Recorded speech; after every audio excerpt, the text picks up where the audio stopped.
Welcome to the Nate KG podcast. I'm your host, Nate KG, and this is a show about jump rope, where I connect with and share the stories of all types of jump ropers, ranging from enthusiasts to elite competitors and everyone in between. In this episode, I talk with Fausto Castellanos at SoberFaust on Instagram. That's SoberFaust. Fausto has an incredible story to share, and I'm really excited that we had the opportunity to connect on the show. If I was to summarize this whole episode in a brief phrase, I would say that we really dive into the restorative qualities of jump rope. There are so many elements that we cover, including why jump rope is worth the training effort, who Fausto's influences are, how jumping can be used as a meditation, why using the correct rope length makes all the difference, and a whole lot more. All of the show notes for this episode can be found over at natekg.com. And now, please enjoy this conversation with Fausto Castellanos. Fausto, how's it going, man? It's going good, Nate. Thank you for having me on your podcast. I really love what I've been listening to these past couple months. Thanks, man. Yeah, I'm really pumped to get into this. You and I have known each other for quite a while now, and you've been really moving and doing a bunch of stuff the past couple of years. So I'm glad we're getting a chance to kind of chat and put it on record, you know? Yeah, man. It's been a journey, man, and I'm happy that you get to be a part of it. For sure. So I think a good spot to begin would be where you're from and where you grew up. Yeah, so I'm from California, and I grew up in Orange County, which for people who are not familiar with California, it's right by LA County. And I've lived here my whole life. I'm 27 years old now, and this is where I've been. When you were younger, did you have any childhood obsessions or anything that really inspired you? Yeah, growing up, I was always a really active kid. So, I was playing baseball, I was skateboarding, and I was making funny videos. That's when that show Jackass was around. Yeah. Yeah. So anything I saw in there, I was like, dude, I want to do that. So I would do the carpet boarding that they would do in our apartment complex. What is carpet boarding? So it's when you have your skateboard, right? But you take off the trucks. So you just have the board and you find a staircase that has carpet over it. So some apartment complexes like myself, ours had carpet on them, right? So it was a 15 stair. And we would go on the top of it and we would ride right down it, right?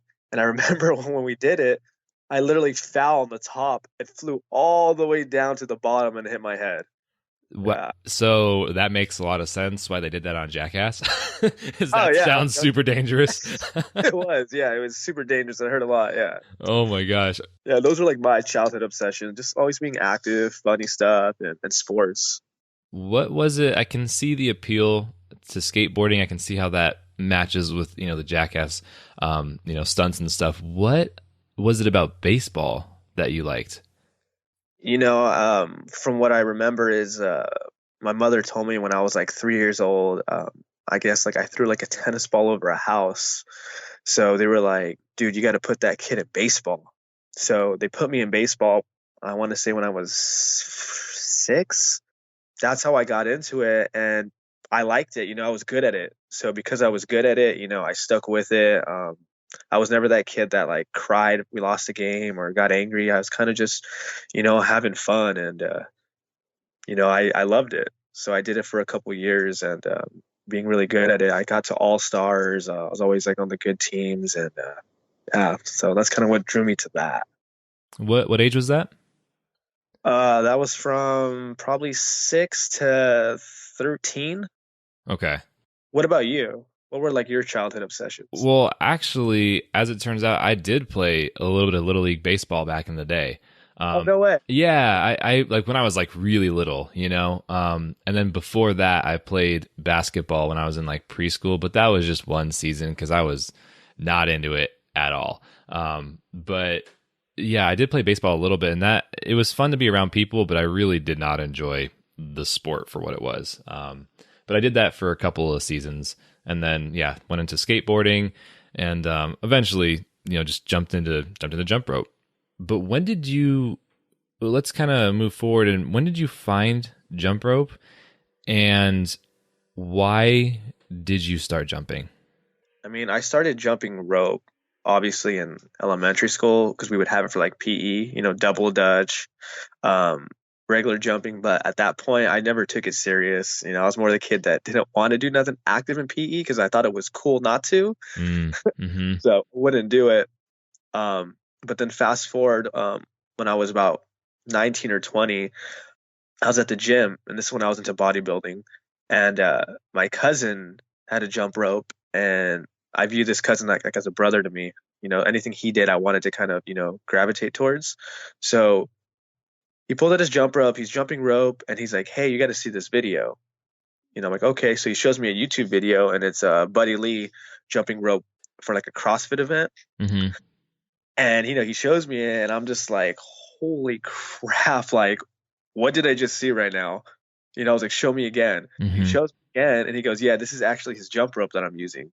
So because of that, I just literally was like, I want to do that. And I would start jumping rope all the time at the gym to try to, copy what he does.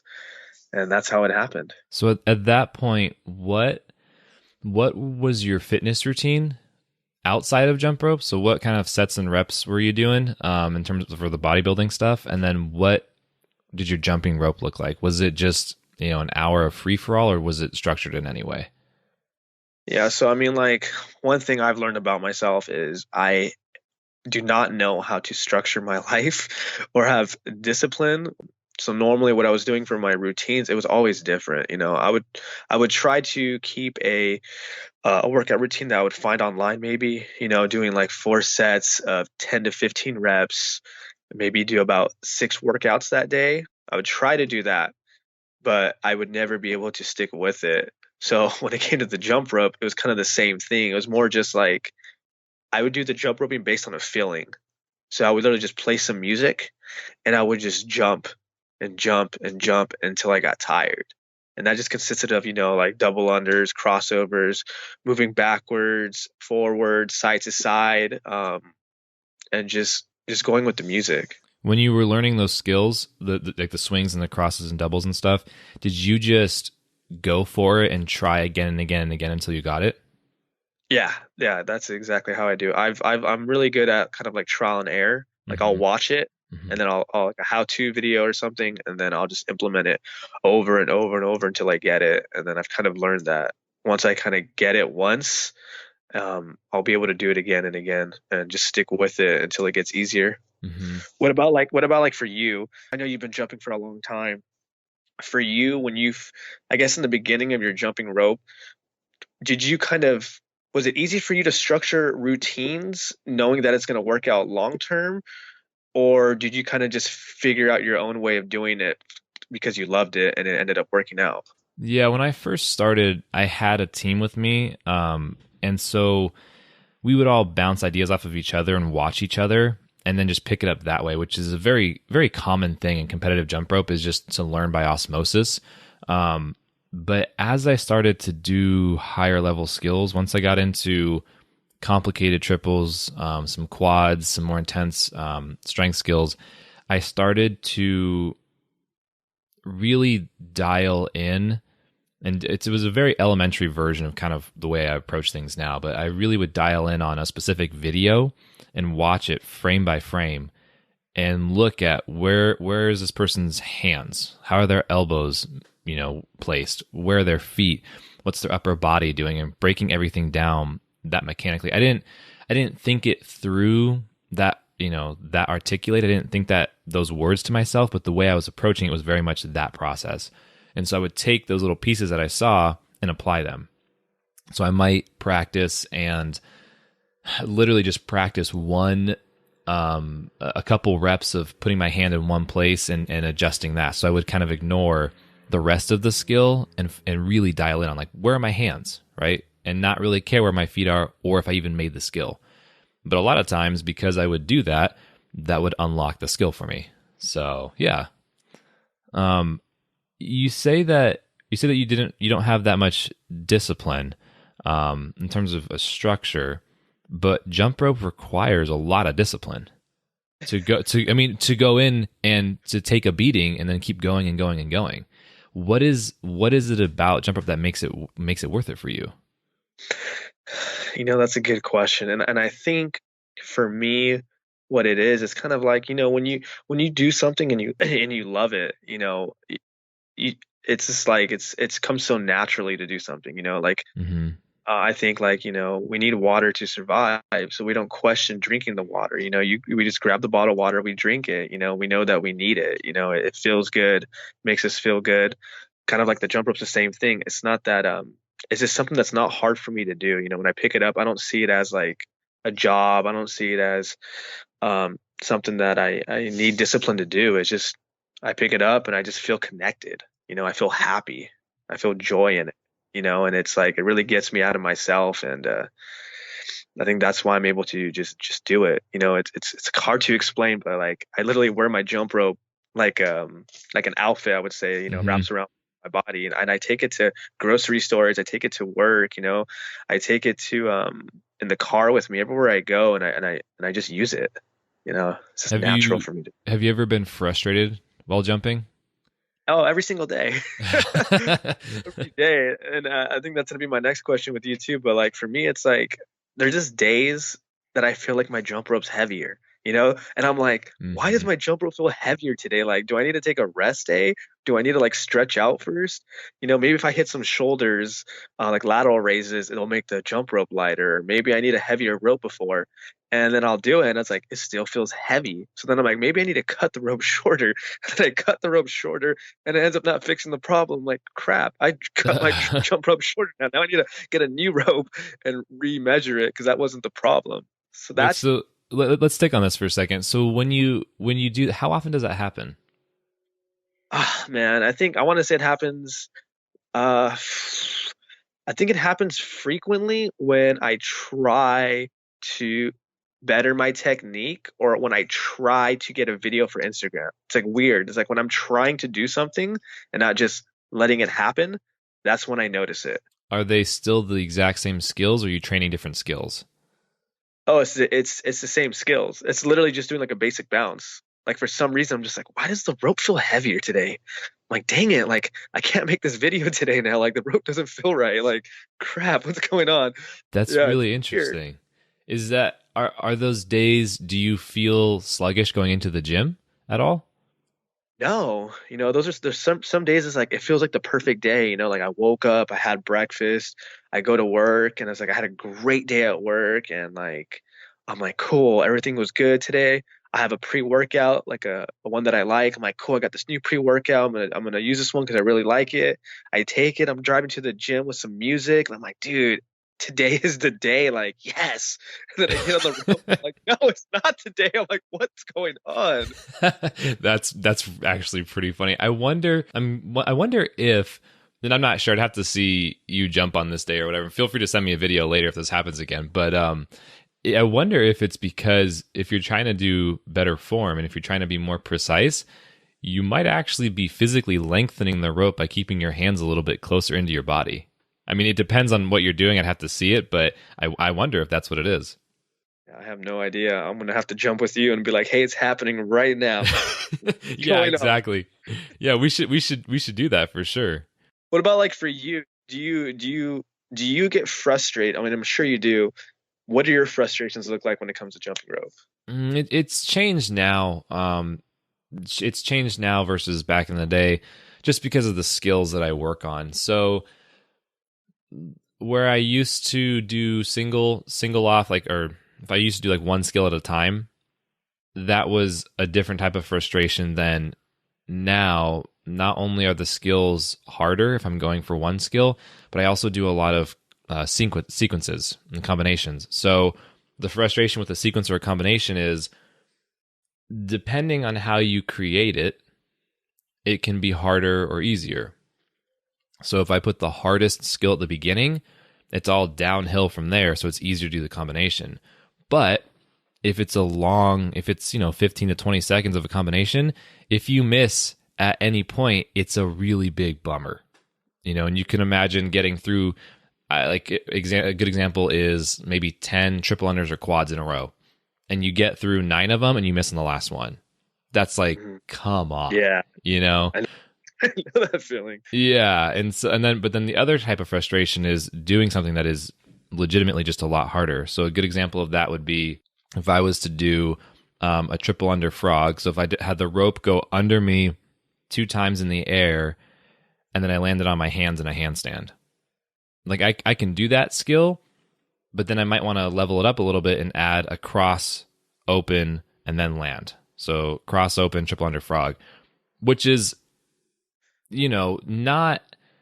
not drastically different, but the fact that you cross your arms as you're diving into a handstand feels really weird, and it's a different kind of mental block.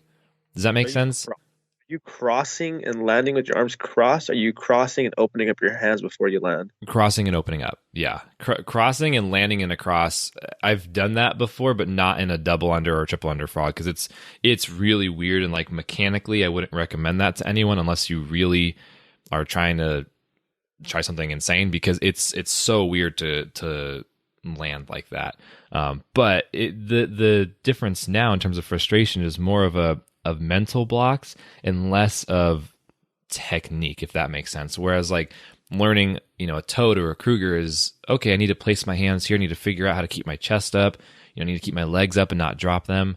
And now it's, send it and don't jack up your body in the process. Are you conditioned enough for this? Yes or no, kind of deal. Gotcha. Yeah. So how has your fitness routine changed at all? Because we're talking about, normal jumping and getting into it back in the day, and working towards a bodybuilding style of workout. Has any of that changed? I mean, yeah, like so like for one, I don't work out no more like that at all. I gave up bodybuilding and I did powerlifting for a bit. I gave all that up once like probably like 2 years ago. And I just been focusing more on the jump rope and, still my routine with the jump rope. I try again, like I said, the structure for me is so hard for me. It's like I just don't understand it. Like I'll try, but like my heart can't connect with structure when it comes to routines. So even like now with the jump rope, like last night, it was probably like 9 at night. I go outside my parking lot and I just play some house music or I play music from like my childhood so I could connect to and I just jump, man. And I kind of just go based on like how long can I last without stopping.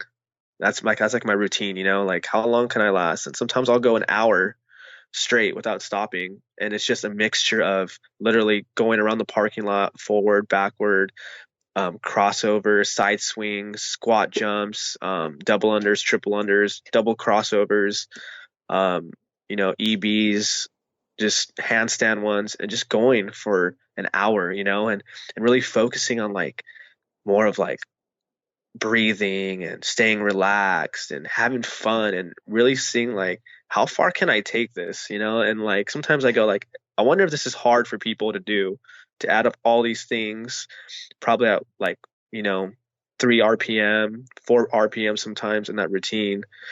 And just to continue. And the cool part is like when I'm done, it's like I'm not tired. That's kind of what I go based on right now. Hmm. Interesting. So you don't go until exhaustion. I do not right now. Sometimes maybe if I'm trying to like, I'm like, cool, I wonder how many double unders can I do in a row? How many basic bounds can I do in a minute? Or how fast can I speed it up when I try to find out my baseline?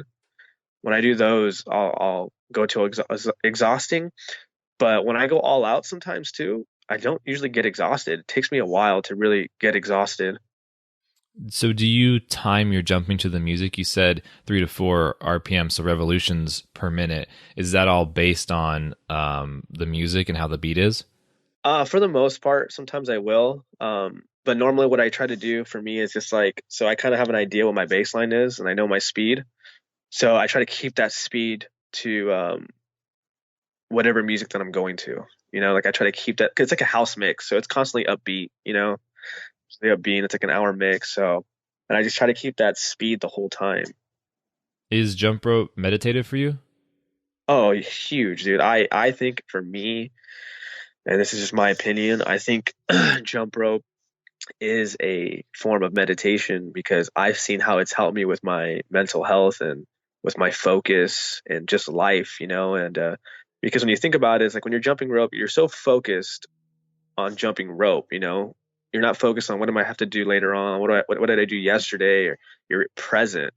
So like the longer you're present is like you practicing meditation, and then it kind of I've seen it kind of transfer into my life.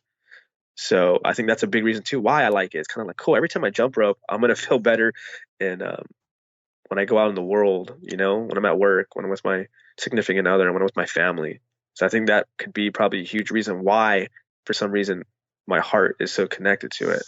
What's an example of, because you mentioned jump rope, it's helping you. I want to get into mental health in a second, but before we get there, you said it helps you focus and then you feel that in your day-to-day stuff. What's an example of how that has happened?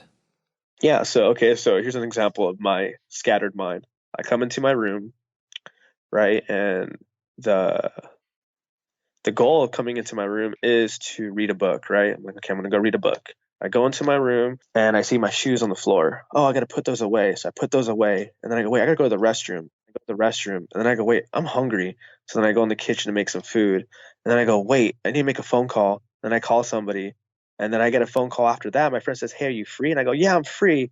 And then I drive to him, and I never got to read my book, right? Like Hmm. that's literally my life. That's how my brain works. It's so scattered, you know? But when I jump rope, and I've noticed now, it's like I could come into my room and I can sit there and I could read for an hour, and I'm not thinking about what I got to do, what happened to me or nothing. I'm just so focused. I'm driving in the car. I could turn off my music, and I have about an hour in traffic to get to work, and I'm just focused on the traffic and being there and being grateful. You know, it's like my mind isn't scattered, and I'm noticing that, and because of that, I'm able to experience more connection with people. I get to experience love, and I get to really be there for people without worrying about how I look, what am I going to say, or how do I sound, because those things were all big things for me that I cared about really bad. I was very self-conscious. And because of the jump rope, I'm not as much. So that's where I would say it shows in my life. That's pretty incredible. Um, yeah, I'm turning that over in my head. Like, I know jump rope is an amazing tool, but that is such a powerful use for it. And are you also doing other things in tandem with jump rope that are kind of, accentuating that result or helping out that result a lot? Are you doing other things with it? Other things with the jump rope or other things in general? In general, so like jump rope plus then maybe a meditation later, or jump rope plus, some kind of deep dive mental work that takes what you got from the jump rope and then makes that result even more powerful. Yeah, I think like like what I do, I always say for my spiritual beliefs or mental stability, it's always different. I go through seasons where it changes, so I'm not perfect. But what I would say on top of that is I every morning when I do wake up and I read a devotional, and it's about, just staying positive through hard times and about loving other people and remembering that life is not always about me, it's about others. So reading that every morning helps me get my mind set on like what is the purpose of this day, And just reading that daily, and just wanting to be a genuine loving person due to the way I live my life. I would say that combination adds probably to the jump rope because that's where my mind goes when I'm jumping rope. I'm just jumping with gratitude, and I would say that probably would add to it. Yeah. Let's dive into the mental health portion now, because you have a very important story and a very important history, and that plays a direct role, I would imagine, with your jump rope. So let's kind of backtrack a little bit, um, and explain a little bit about your mental health journey. Yeah. So growing up, when I say this part about growing up, I wasn't aware of it. I was a kid, but I was very self-conscious. I really was a people pleaser, a know-it-all. I wore a Joker mask, and when I say that, I was like, the class clown, the funny guy, which again, that's why I was making these funny videos, and I like to. And I was just, scared of people. If you were a girl, I was scared of you as a kid. I'd run away. If you liked me, I'm going to run away and say I don't like girls. But really, it's because like I just didn't know how to act. And I was so worried what people would think of me if I made a mistake. So because of that, that carried through, elementary school, carried through middle school. And then when I got to middle school, I started to do whatever I can to fit in. So I was doing dumb things. I stopped going to school. I would dress a certain way to be liked. And then when I got to high school, I started working out and I saw it kind of help me. It helped me kind of get like, I felt more validated because of that. But again, I was using the working out as in a negative way, I would say, because I was using it to get attention, so I can feel important. And it helped me out a lot, but then it helped me out not in a healthy way. It was more to get that attention, get that validation, hear that, man, Fausto, you look good. And like I felt important in that moment. Or maybe the women would be more attracted to me because I didn't have no social skills, so they would come talk to me first. So it kind of started to like almost become like this coping tool. But mid high school, I got introduced to, alcohol, and, that became my coping tool. All those issues that I had, once I drank, I didn't care about what people thought about me. I didn't care how I sounded. I didn't care how I looked. So, for me, I was like, wow, I found the answer to all my problems. Like, as long as I have alcohol, I can ask a girl on a date. I can show up to school with no anxiety. I can go to events like concerts, house parties, birthdays without worrying about what am I going to say. And, it just wasn't a good way to live though, because then of course I got introduced to drugs, and then drugs just made everything worse because that's when things started hurting me, because after a while you can't live like that, right? That had me drop out of school, and then it just put me down a dark path of, addiction. As you're describing this, and we've discussed your journey before, and we've had a lot of opportunities to hang out. But now that we're sitting down and talking about it and really going through it, I'm wondering if, and feel free to jump in and correct this, but it seems like maybe a big switch. And I know you've done a lot of work outside of jump rope that's helped a ton too, but it sounds like the jump rope is giving you this very large sense of internal validation rather than relying on external validation. Does that make sense? No, it does. No, that it does. It's like that's why I always say it makes me feel connected. It makes me feel like it's like it just makes me feel like everything's gonna be all right. Like internally I just feel like I feel love in that moment, I feel good. I do feel confident. And it's not coming out of like what people are gonna say about me, because I'll jump rope, like in a corner by myself. I won't jump rope for attention. Sometimes I don't even like jump roping in front of people because I'm like, oh my God, I don't want to jump rope in front of people. And then they're like barely learning how to jump rope, and I'm over here doing some crazy stuff, and then they might get Yeah. self-conscious. So I'm always like, I don't use that as a way to get attention. And that kind of what helps me, understand like this is something that I truly do love. Has the jump rope taught you a lesson, or have you learned anything from jump rope specifically? So jump rope for me, it kind of taught me how to understand how life works. It's kind of like when I'm jumping rope, in the beginning, like a trick can be hard. You don't even know where to start. So I'm kind of like frustrated in that moment. But then if I keep on trying, I get that one rep. Like, oh, I did let's just say like a double under crossover. I couldn't do it. I kept on hitting my feet. So you kind of change your form, maybe relax, breathe, keep on trying, and then when I get that one rep, I get excited. I'm like, oh, I got this. Like, okay, I figured it out. This is the way I got to do it. And then I continue to do it throughout that session. And before I know it, I'm doing like 5 in a row, 10 in a row. And it's kind of taught me like that's how life is too. In the beginning, trying anything new can be frustrating and difficult, but it doesn't mean you can't do it. You just got to keep on trying. And if you keep on trying and you ask for help, get some tips on how to do it, you'll figure it out.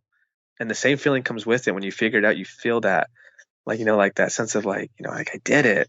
And then before you know it, it becomes easy and all that anxiety goes away. So it's really taught me like how life works. And even the days where you feel like, like I told you with the jump rope feeling heavy and all that, like those days I feel like I can't get any better. I get frustrated. If I just kind of stop trying so hard and take a break and come back to it, I end up finding out how to get a little bit better. And it's by letting go and not trying to force it and understanding things take time. So all those things in the jump rope, I really have used that in my life.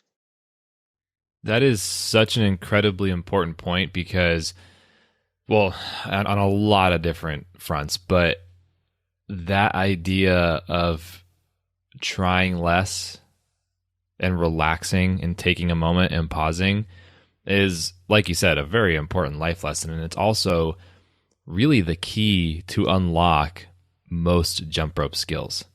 Because a lot of times, and this is especially true with adult jump ropers, for whatever reason, the adult musculature defaults to try harder, tense up, faster, harder, more, and the second, and I've seen this so many times coaching so many different types of adults that jump rope. The second they relax and actually let their muscles just chill, it's incredible. That's when all the skills just get unlocked, and it's just, oh, okay, this is how it works. Jump rope is all about what is the least amount of effort you can put in to achieve the skill, and it sounds like you're very familiar with that. No, I love the way you explained it because then now it makes more sense you saying that. What about like for you? What has the jump rope taught you, and what is a jump rope for you in your life? Yeah. There, there are so many different things, and it's always evolving, which is really cool. I might have a different answer for you in a couple months, but I think probably one of the more notable things, since we're on the subject of confidence and self-esteem and stuff, is that exactly that I have this skill that other people have as well, but it's also pretty unique. And I've worked really hard to develop it, and it's not something that anybody can take away.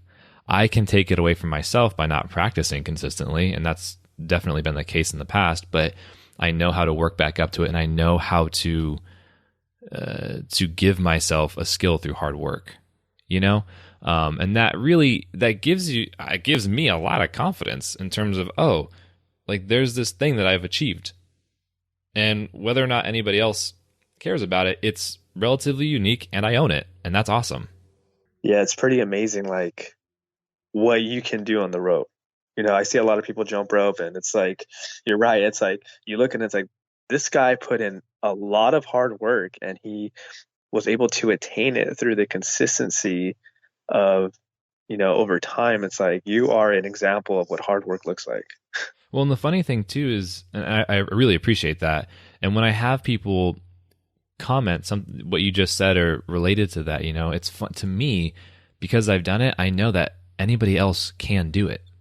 It might take them more or less time, but if they put in the time and they put in the reps and they do those reps correctly with correct instruction, which is why I'm so bullish on always giving value and tips and coaching, that they can achieve the same thing. Have you ever thought about writing a ebook? Yeah, for sure. Because there's a lot of information that I have, but I think that it can be put out into the world in different ways that are a little bit more efficient for getting to the right people faster. But that's definitely been on my mind. I'm curious because you were talking about, learning new skills and being a little frustrated. Who do you ask for help, and who are your top influences in jump rope? Okay, so let's go with people who I've asked for help in this journey. Is one, I've asked you, and the times that I've seen you in person, where I'll comment on stuff or send you a DM. Mm-hmm. One person is you, because I always feel like you're very genuine with your help. You never feel like, oh, I'm bothering this guy, or this guy's annoyed asking. And you're very genuine, and you're very patient with it too. Like, like if I don't understand in the beginning, I'm like, can you do that again? Wait, what are you doing? You're never like judgmental. So you're one person with that. Mike, let's jump LA on Instagram. when he had his events, asking him too. He's just like you, very patient, very kind and compassionate with the way he expresses, helping with the technique. And aside from you two, it would be just YouTube videos of watching Buddy Lee and trying to slow it down. Mm-hmm. Yep. Doing that, and like those would be the three people that I would go to. What is your most recent skill that you've been working on? Whether you've accomplished it yet or not, I'm curious what the most recent skill is. I think, man, I'm really trying to do the Buddy Lee. I don't know. That's what I was asking that day. I was like, "Hey, do you know what he's doing in this thing? Can you break it down? When he's wearing the suit and he's jumping rope like Mm-hmm. at an event. I think it's for like 9 rounds in Vegas or something. But Mm-hmm. kind of like the side swing jump that he does is something that I'm always trying to perfect. I would say like him because he looks so relaxed, and he's not really moving too much. And I notice like when I do it, my feet will kick back sometimes, or I feel like I'm putting so much energy into it, and I'm trying to really get it to the point where like he has it. So that would be what I'm working on right now. One big thing that I would add to that is because I think most people who jump rope have a similar style of learning, which is to search up YouTube videos or Instagram videos and watch what's happening. And it takes a long time to really develop an eye for certain skills because you're just gathering information over time. And once you have enough data, you start to see patterns. But it's important to note the difference between style and skill. So, and I think that you and I talked about this at your event, because a lot of what you see in terms of jump rope, there might be a core skill that's happening, like a side swing, but you can do that skill very differently. So there's in my perspective and my philosophy on jump rope, there's a core fundamental way to do that skill. There's a way to do a side swing. We'll call it properly, right? There's a way to do that the most ideal and efficient way. That doesn't mean that you should do it that way every single time. So that's where the style comes in. A really good example of this would be Declan, because he has, I think we refer to it as the deck swing or the deck step, because he'll do this kind of split step, but then do double side swings on both sides, back and forth alternating. And the fundamental skill there is what I just described. There's footwork and there's side swings, but the way he does it and the way he articulates the motion and the rope that he uses is very much his style. And so he kind of owns that, right? And Buddy is the same way. A lot of if we break down the fundamental skills, he tends to stick with swings, crosses, opens, a couple of doubles, right? And then a couple of wraps are in there, some backwards jumping and some, foot kicks. But he puts it together with his own style. He moves his arms wider than an efficient. So in an efficient side swing, your hands would be relatively close to each other in like a wrist on wrist position. And he separates his to go really wide. And when you do that, there's a different kind of aesthetic, and it's his own style that he's created that style and pioneered that. So, but in terms of the actual skills that are being done, we're still in the realm of a few core skills. Does that make sense? It does. I have an idea of what you're saying. When you break that down, what I really get from that is mainly just kind of like, whatever style that you have, embrace it. It doesn't have to look exactly like somebody else's, because that's probably just their own style mixed in with a core technique. And also when you're trying to learn, look for that. Look for what that core skill might be, and look at how that person might be adjusting that skill. Because that helps you reverse engineer what's happening, and it helps you learn things faster. Because once you start to develop an eye for what's really happening, you then understand how you can take skills and warp them and pull them and stretch them in different ways to then do your own thing. And it's the same thing as any other skill. Once you learn the rules and you learn the guidelines, you can then break them on purpose. But if you break them before you know them, I've seen that lead to a lot of confusion in a lot of jumpers and prevent further skill acquisition, which is why I tend to be really, I like to bring up this kind of a thing, Gotcha. You're gonna have to educate me more on that so I can understand it even better too, because I would love to use that. For sure. Do you have any like immediate questions now? Or are you thinking like more of like jumping in person? Maybe more jumping in person. Yeah. Questions, I think just like, do you think, I'm trying to think, is there a certain way that you find if someone says, how do I get faster? You know, you see Buddy's speed, right? I see that speed. I'm just like, dude, obviously, you know, that's many years of hard work. He's been jumping for like, I don't know, 40 years more. Um, what are what are like your tips for somebody that's like, I want to get that fast. What should I focus on to work on my speed, where I keep good form, and that it will transfer into that. So when you say faster, the word that I'm picking up is efficiency. So speed is doing a movement without any unneeded movement or any unneeded energy, right? If you think about a car going faster, the wheels are on an axle and they're not offset. If a wheel was 1 inch away from the center, you'd have a very rough ride and you would be very limited on your speed. But because the axle goes right where it needs to go, right in the center of that wheel, it's very efficient in its movement. And then you could take that metaphor up to the highest level of like hypercars or whatever, but I'm not going to go there. But in terms of efficiency with jump rope, you mentioned that Buddy's been doing this for 40 something years.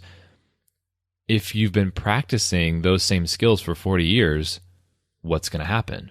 You're going to learn the ins and outs. You're going to learn each individual tiny component of what that skill is, and you're going to get better and better and better because you're practicing. It's the same thing. If you look at, an elite level athlete, let's take gymnastics, for example. An elite level athlete has so much awareness. An elite level gymnastics athlete has so much awareness of where they are in the air. They know how to move their body, rotate it, and all these different things that, a regular layperson would not pick up.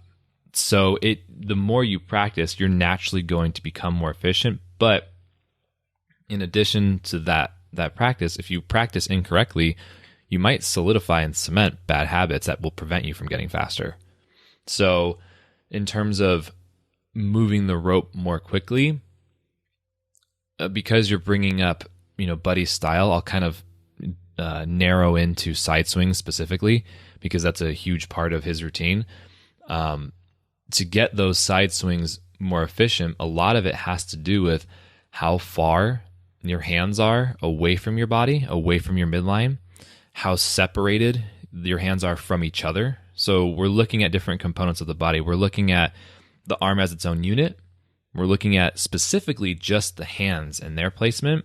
And then we're going and looking at the shoulders. Are you rotating? Are you torquing your body back and forth? Right? So in terms of getting faster, it really comes down to dialing in those little small components of each skill. Does that like make sense? Does that work for kind of what you're asking? It like 80% makes sense. And when I say that, just because, I'm always have a hard time understanding things. I usually am better at seeing things, but Well, and with jump rope, it's really difficult to explain anything without seeing it. That's just how it is. Like if we were standing next to each other right now, I'd be swinging the rope and I'd be like, look at this. And you'd be like, oh, okay. But yeah. where do you think like rope length comes into play? Because that's something I'm always like, I don't want to let I would always say, I don't want to let my ego get to me. And I'm like, okay, let me just cut it shorter and that will make me faster instead of maybe focusing more on, like you said, just keep on practicing with this rope length for X amount of time and then cut it a little bit shorter and then work your way down instead of just kind of thinking like, if I cut my rope shorter, then I'm going to be faster. That's just how I fix this problem. So your rope should fit you the same way your shoes do, but we have different ropes for different purposes, the same way we have different shoes for different activities. It's the same thing. So when you're saying cut your rope shorter, with less material going around you, there's just less weight to move, which means you can move it more quickly, right? And if you're applying the same force to an object that has less weight, it's going to move more quickly, period. But in terms of deciding what the appropriate rope length is, it comes down to the context of what you're doing with your jump rope and why. So if you are a boxer and you're training specifically for your sport of boxing and you need your arms to stay up and raised, you're going to use a rope that's probably very long and has a very large contact point and comes up to your shoulders, or sorry, comes up to your armpit, maybe shoulders, armpits or shoulders.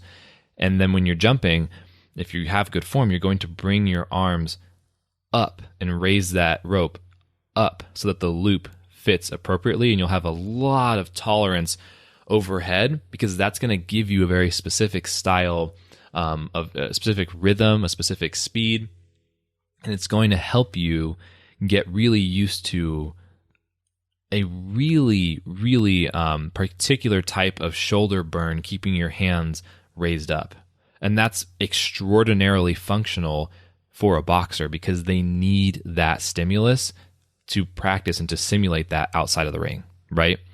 If you are, if you're a CrossFitter, you want that rope to be as short as you can get it within reason, because all of your workouts are going to be focused on single unders or double unders, and you're just repeating the movement over and over.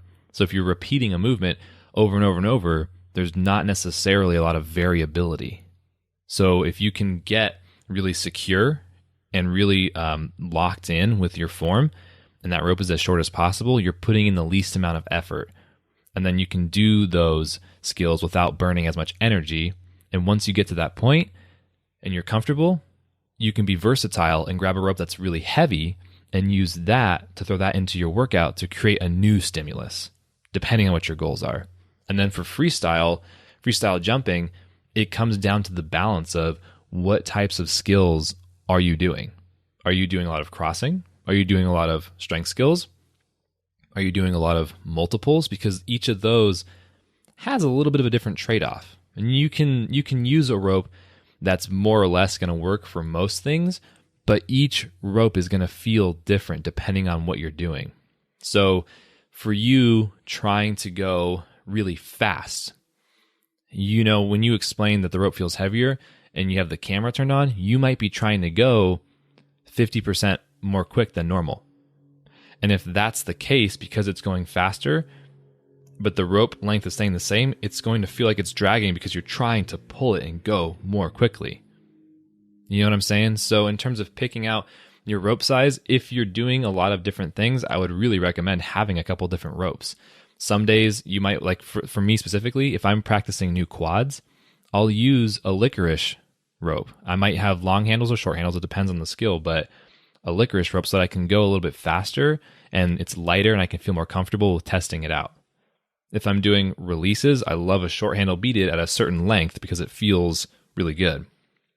So in terms of picking your exact length, it will come down to personal preference in the end.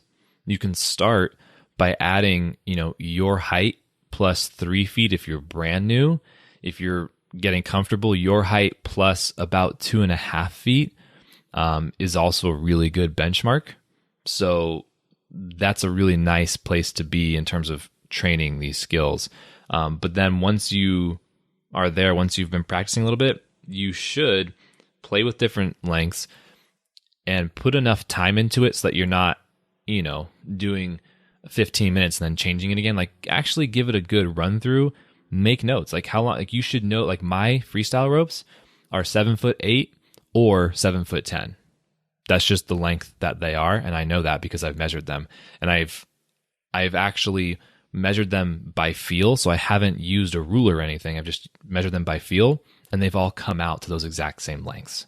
And so then from there, I measured them to see what the correlation was, and it's 7'8" or 7'10". And then I know if for whatever reason my rope gets lost, stolen, broken, whatever, I can get a new one, make it that length, and it's going to feel more or less within reason about the same as it did before. So that's kind of my long spiel with that. Are you measuring from the handle to the end of the handle or just the rope? Only the cable, always the cable or the rope, because handles change, and different handles have different mechanisms for holding the rope. So some long handles might, this is a good example. Some long handles might have them towards the open part of it at the bottom, so not where the rope comes out, but towards the bottom of the handle, that's where the rope might end. Whereas some might be mid handle, some might be down at the bottom. So when you go to measure it, you might, let's take that exact long handle rope as example, right? Let's imagine you have one where the rope ends at the top of the handle and one where the rope ends at the bottom of the handle. If you measure it from handle to handle, you might get something that's a little bit different in terms of length, right? But if you measure exactly the rope length, you know that you're going to have a little bit extra slack on that rope, and you can also just take it out and measure too. And that's why I usually just go with the cable length, and you can go back and forth between short handle and long handle and know how long the rope should be. Does that make sense? It does. No, yeah, it does. It's a little bit of a scattered answer, but yeah. Do you have like an ideal, like for you, do you have an ideal rope? Like when you just want to have some fun and really just go out there and jump for yourself, do you have the ideal jump rope that you go to? Oh, for sure. Yeah. My go-to is that short handle beaded rope. I love the smoothness of it, and it makes a lot of sense for the majority of the skills that I prefer to do. But there's always, differences and exceptions to that. But yeah, I'm curious. I have a question for you. What if the old you could see the new you? What would they say? I think I know for a fact if the old me saw if the old me saw the new me, right? Yep, correct. I wouldn't believe it. I probably would walk away. I would be like, there's no way that my life is going to be like this. Like, it's just not possible. And I would think it's a lie or a dream or a trick. And I probably would walk away because I am so shocked by how my life is now than it was before. That is probably my honest answer to that. That's really interesting. What, in terms of jump rope or kind of all the above? All the above. Just who I am as an individual and everything that I do. I just wouldn't believe it. What do you hope to accomplish with jump rope in the future? So my mind always goes, I'm like, I want to be faster than Buddy Lee. That's my goal. I saw that video when I was like 20 or 19. That's like a goal that I know for like something that pops up in my head and I'll like laugh about it. Is that, yeah, I would love to be like one day just jumping rope and just be like, holy crap, like am I faster than you, buddy? Like, faster than you? Like, wow. Because for me, it would be like you said, it would be like, yeah, I had my mind focused on one thing for so long, and I had fun doing it. And before I knew it, because I never gave up, like I did it, and I think that would be really cool for me to experience because I've experienced a lot of things that I didn't think were possible, and I know how it feels to get to that point, and it's amazing. It's sometimes when I'm at the gym jumping rope or places and people are always like, dude, can I take a video of you?